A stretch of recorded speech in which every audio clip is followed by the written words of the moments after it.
The planet Varath 4 smelled like burnt copper and old rain. That was the first thing Sergeant Marcus Cole noticed when the drop pod cracked open and let the alien air hit his face. The second thing he noticed was that half his squad was already dead. The Krath had been waiting for them. Nobody knew how. The landing coordinates were encrypted 3 times over, bounced through 7 relay stations, and approved only 6 hours before the drop. But somehow, the Krath had known. Their spider-like bodies crouched behind every rock and ridge, their 4 eyes glowing a sickly yellow in the dim morning light, their long limbs ending in blades that could cut through standard-issue armor like it was paper. Marcus hit the ground running. Around him, the surviving members of the 9th Infantry Division, the Ironbacks, they called themselves, scrambled for cover. There were 8 of them left from a drop of 30. 8 humans against what looked like 100 Krath warriors dug into the hillside above. Private Yemi Adaze was bleeding from her shoulder, but still firing. Corporal Dax Chen was dragging a wounded man behind a boulder. Lieutenant Ferris was already dead, face down in the orange dirt, his helmet cracked clean through. Marcus grabbed command the way he always did, quietly, without asking. Adaze! Suppressing fire on the left ridge. Chen, get Kowalski behind that wreckage. Everyone else, move toward the ravine, now! They moved. Humans always moved when someone spoke with enough certainty. That was something the Krath had never fully understood about the species they were trying to erase from this sector of the galaxy.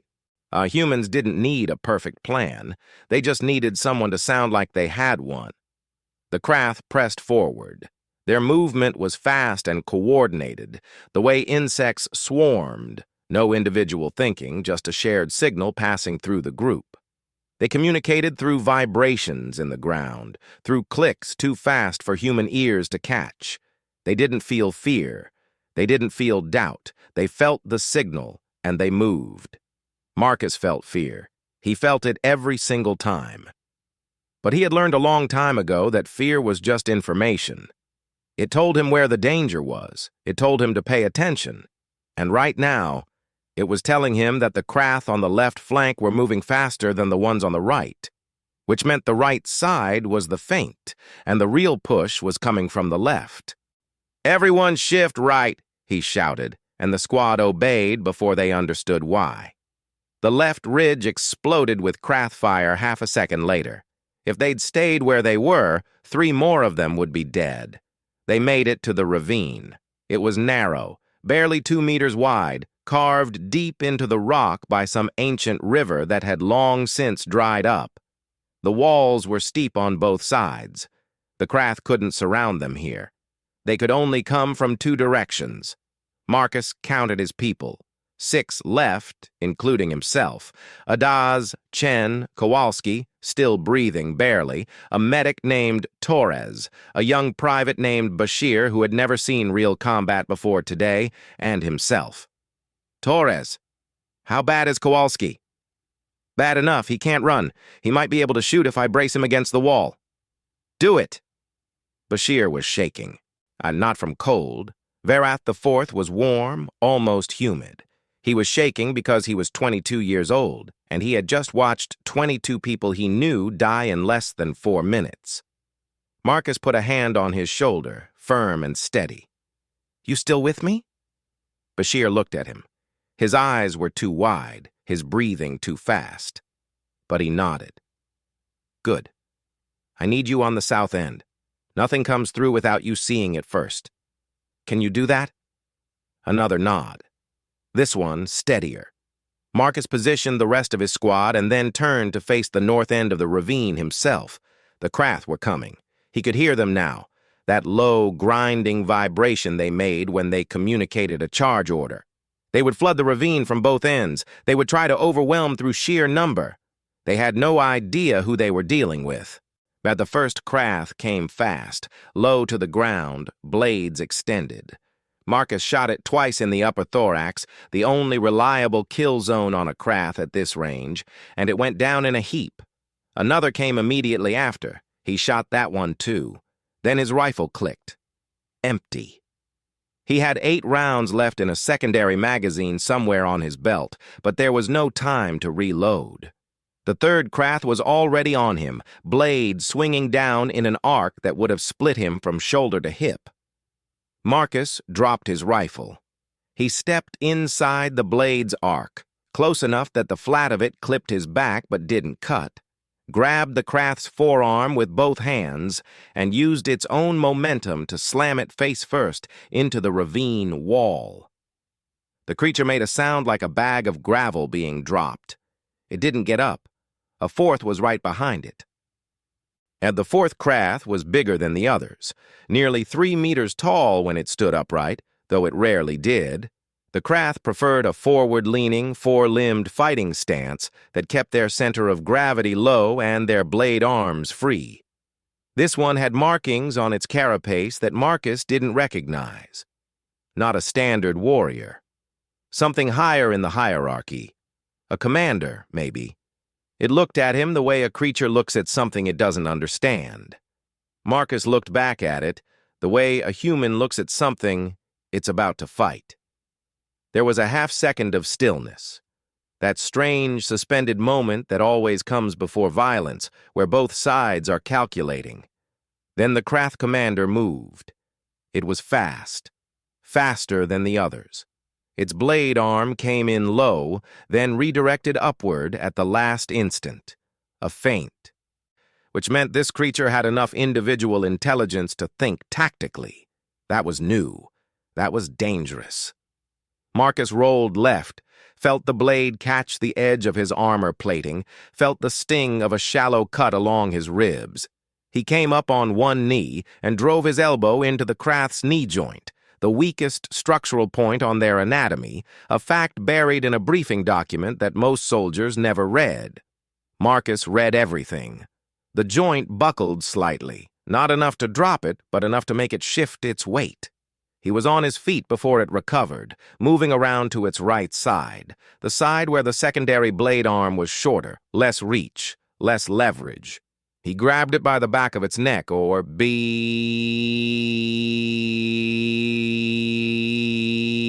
what passed for a neck on a Krath. The narrow junction between the head carapace and the thorax, and pulled down while driving his knee up. The sound it made was not one Marcus would ever forget. The commander went down. It was still alive, but it wouldn't be fighting again. Around him, he could hear the rest of the battle. Adaizi's rifle barking steadily, Chen shouting something in Cantonese that was probably a curse, Torres working on Kowalski with one hand and firing a sidearm with the other. And from the south end, young Bashir. Voice cracking, but still going, holding his position. The Krath pressed harder. They always did when a commander fell. Not out of revenge, which required emotion, but because the command signal had been disrupted and they were reverting to base behavior. Base behavior for a Krath was maximum aggression. As they came through the north end of the ravine in a wave, Marcus didn't have a rifle. He had his hands, his elbows, his knees, and 31 years of being human in a galaxy that had never expected humans to be this hard to kill. He fought. It was not elegant. There is nothing elegant about a man fighting four-armed insectoid aliens in a narrow canyon with no weapon and cracked ribs and blood running down his side. But it was effective. Humans had spent hundreds of thousands of years figuring out how to hurt things bigger than themselves. It was written into the muscle memory of the species. The exact angle to strike, the exact moment to move, the places where even the most armored creature has something soft underneath. He broke 2 more Krath in the space of 90 seconds. A third got its blade arm around his throat, and he thought, with a strange calm, that this might be it. Then Chen appeared from somewhere and put the creature down with a shot to the back of the head. Marcus nodded at him. Chen nodded back. No words necessary. The wave broke. The Krath at the front of the charge stopped. Then, The ones behind them stopped. It was abrupt, like a machine being switched off, and for a moment the ravine was almost quiet. Just the sound of humans breathing hard and the distant crackle of still-burning wreckage from the drop pods. The Krath were regrouping, reassessing.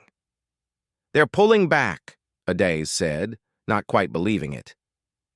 "Temporarily," Marcus said. He picked up a fallen Krath blade, heavy, nearly a meter long, but balanced well once you figured out the grip. It would do. "They'll come again, but they lost their commander and their formation is broken. The next wave won't be coordinated." "6 of us," Chen said quietly, "against however many are left up there." 6 humans, Marcus said. He said it without drama, without performance, just as a fact. The way you state a fact that you believe completely. Nobody responded. But something shifted in the group. The shaking in Bashir's hands stopped. Adayazi straightened up from the wall she'd been leaning against. Torres finished bandaging Kowalski and handed him a rifle from one of the dead. The Krath came again 11 minutes later. They came from both ends simultaneously, the coordinated tactic, despite the broken formation, which meant they had a secondary commander or some kind of automated backup protocol. Marcus had guessed as much. He'd repositioned the squad while they waited. Anadiaz and Chen covered the north with overlapping fields of fire. Torres and Kowalski held the south. Marcus and Bashir were in the middle, ready to move either direction. It was not a perfect defense. Against 100 Krath warriors, 6 humans in a ravine should not have survived. Every model, every simulation, every tactical calculus said so. The problem with those models was that they calculated human performance based on average data. Marcus Cole was not average. And people fighting beside someone who refuses to accept the math tend to exceed the math themselves. The second wave broke on them like water on stone. By the time the third wave came, there were only 4 of them left. Kowalski had died between the second and third waves, not from enemy fire, but from the wound he'd taken at the drop. Then Torres had done everything possible. It wasn't enough. They buried him the way soldiers bury each other in the field, quickly, quietly, with one hand still on a weapon. Bashir had taken a slash across his left forearm. He'd wrapped it himself, barely pausing, and gotten back into position. Marcus had looked at him and seen something different in his face now. Not the wide-eyed terror of the first hour. Something older, something forged. The Krath had stopped coming in waves. They were trying something new. Probing attacks, small groups of 3 or 4, testing different angles, looking for weak points. It meant they were learning, adapting. It also meant they were being cautious, which was something Krath did not do easily. Something had made them cautious. Marcus knew what it was. And they had thrown 100 warriors at 6 humans in a ditch, and the humans were still there, still shooting, still fighting. In Krath's strategic logic, based on everything in the intelligence files Marcus had read, this should not be possible. When the numbers said a thing should be dead, it should be dead. The Krath had no framework for a thing that kept going when the numbers said stop. He was going to use that. "They're scared," he said. "Krath don't feel fear," Chen said. "Not the way we do. But they feel something when their models stop working, when things don't go the way the signal says they should." Marcus looked up at the ridge above. The Krath were up there, clustered, visible in the growing light of the planet's sun rising higher in the sky. They're confused, and confusion makes them hesitate. "What are you thinking?" Adaizi asked. She had that look she always got when Marcus was about to suggest something that made tactical sense in a way that also sounded completely insane. "We go up." Silence. "We're on defense," Chen said. "Going up the ridge means leaving cover. It means charging them." It means doing the thing they haven't planned for. They've planned for us to hold the ravine until we run out of ammunition. They haven't planned for us to come at them. Marcus checked the Krath blade in his hand. Still solid. He picked up a dead Krath's energy weapon. He'd figured out the firing mechanism 40 minutes ago by watching how the creatures held it. We have the element of something they don't understand. What's that? Aggression without logical basis. A pure human stubbornness. It was not a plan. Not really. It was a decision. The kind of decision that couldn't be made by calculation, only by will. And Marcus Cole had more will than any calculation could account for. They went up. Marcus went first, because that was what you did. You didn't ask people to go toward the thing that terrified them without going first yourself. He came out of the ravine at a dead sprint, the Krath blade in one hand and the captured energy weapon in the other, firing before the Krath above could register what was happening. Beside him, and this was the part that broke something in the Krath tactical calculus entirely, the other three came with him. 4 humans charging uphill into a 100-strong defensive position. The Krath hesitated.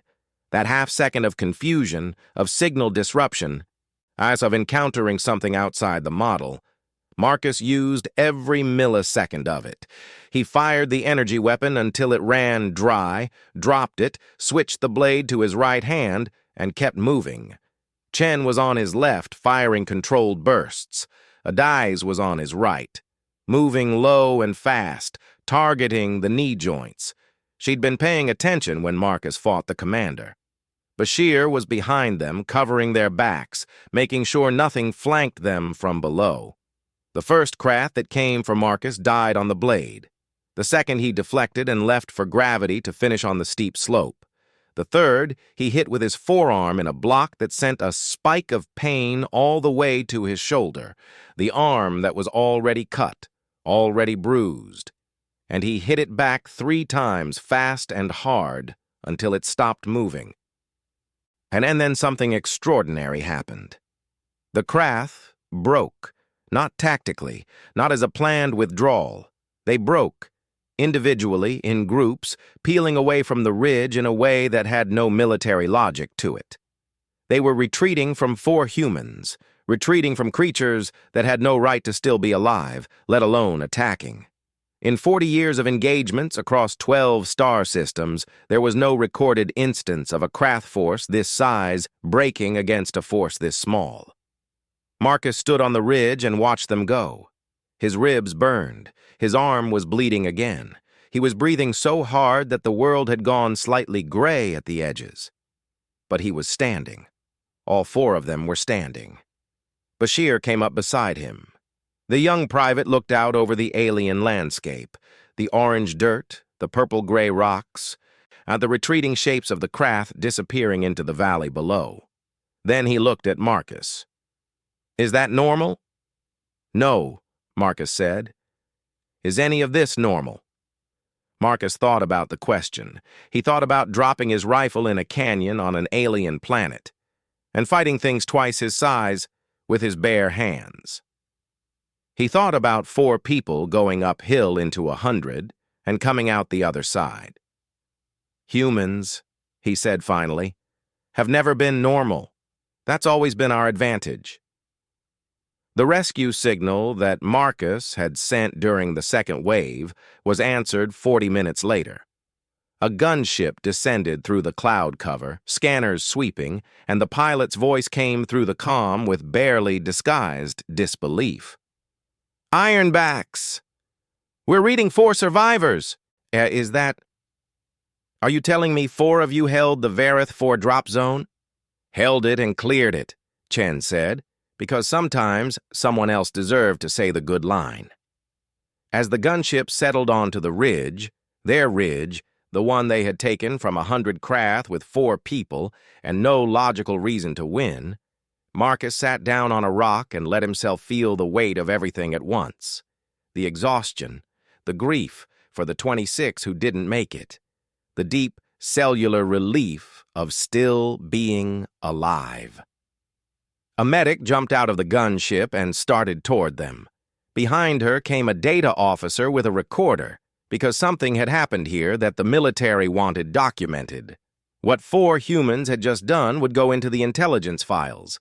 It would go into training manuals. And it would be studied by commanders and analyzed by tacticians and debated in war colleges for years. But Marcus already knew what it would say when they got to the core of it. Humans did not fight because the numbers said they would win. Humans fought because they were not done yet. Because the math could say whatever it wanted, and the human standing in front of it would still look it in the eye and take one more step. The Krath had numbers. They had coordination. They had 4 arms and armored bodies and no concept of doubt. What they didn't have was a Sergeant Marcus Cole in a ravine with empty hands and no intention of stopping. And in the end, that was the only number that mattered.